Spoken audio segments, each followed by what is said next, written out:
তারা নাহি আমি মুনকার এটা কি করতো, তারা বাধা প্রদান করতো না। তারা কি করতো না? বাধা প্রদান করতো না।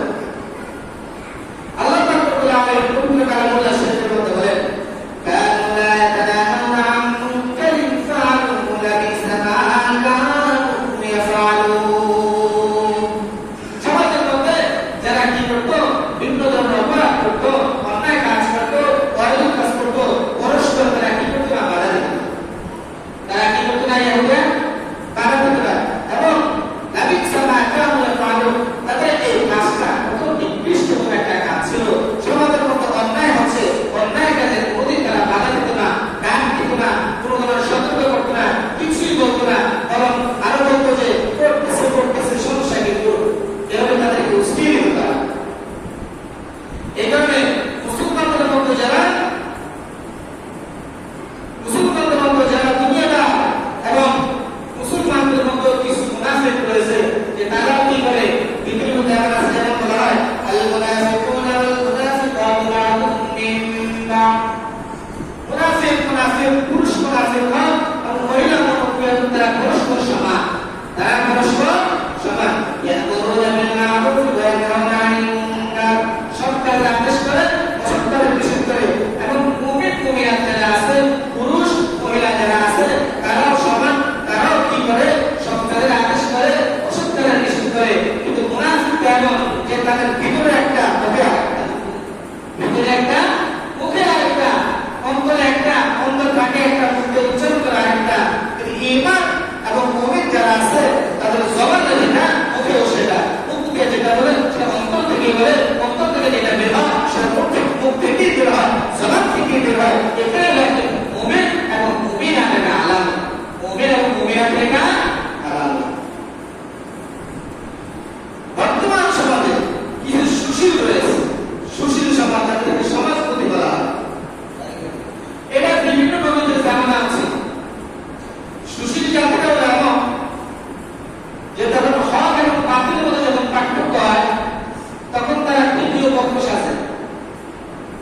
তারা হকের পক্ষ থাকে না, তারা বাতিলের পক্ষ থাকে না, তারা তৃতীয় পক্ষ সাজে। তৃতীয় শ্রেণীর হিসেবে তাদের মায়াকান না হয়। অর্থাৎ এরা বাতিল, এটার জন্য তাদের বেশি মায়াকান না হয়।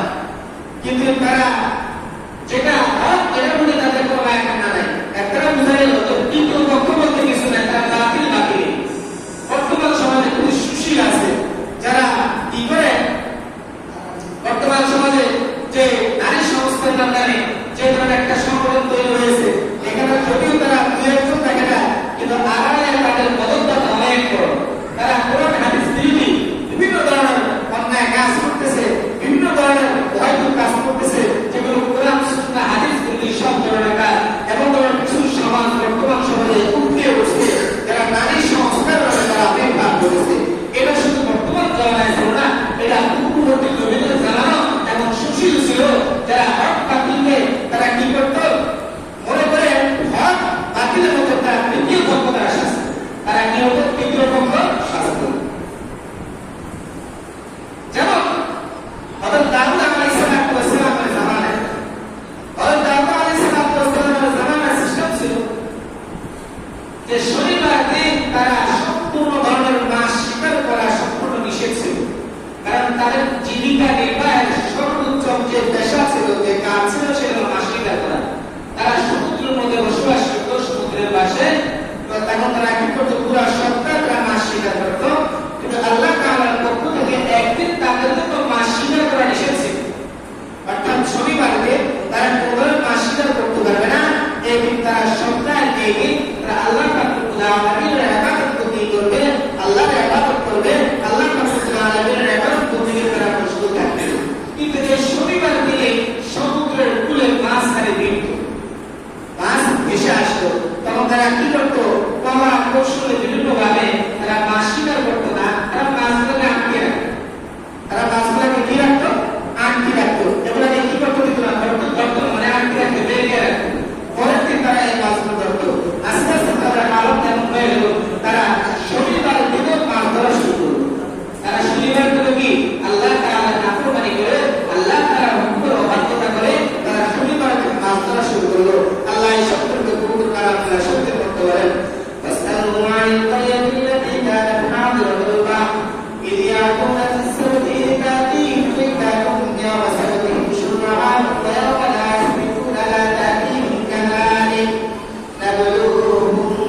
বিমা কানু ইয়াফসুকুন।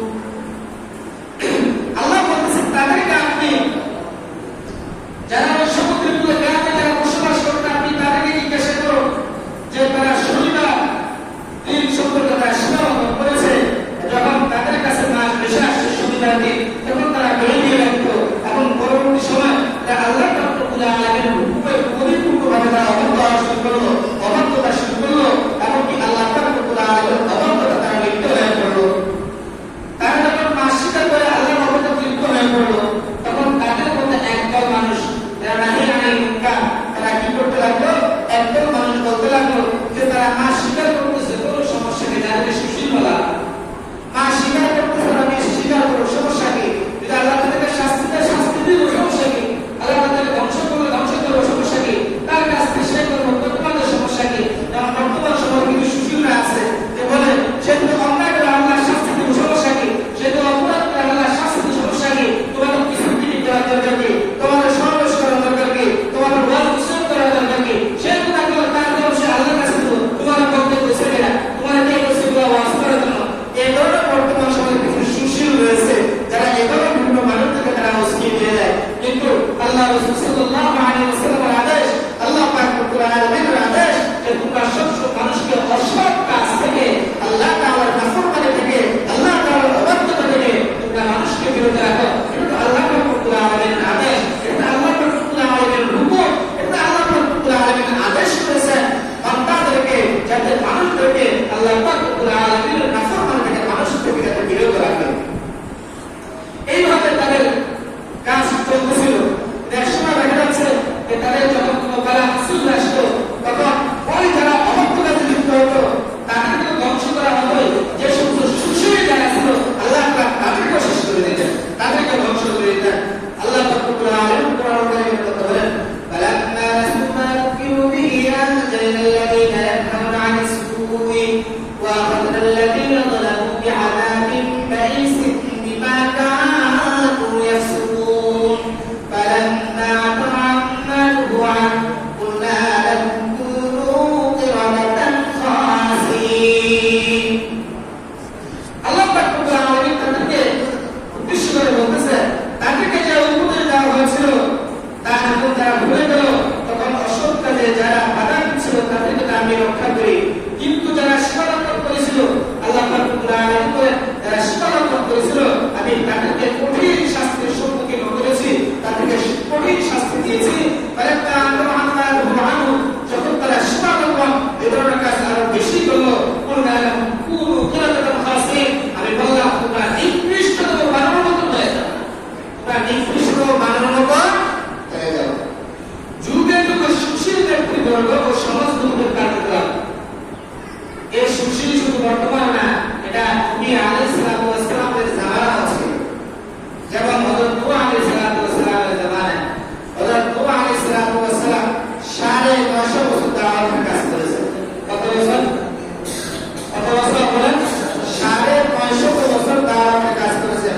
নূহ আলাইহিস সালাম যখন মানুষদেরকে দাওয়াত করতেন, তখন ওই সময় এক ধরনের সুশীলরা তারা বলতো যে তাদেরকে দাওয়াত দেওয়ার কি দরকার আছে, যার সেই ইমান আনবে, যার সে আনবে না, তোমার দাওয়াত দরকার কি? কে বলছে তোমাকে দাওয়াত দিতে?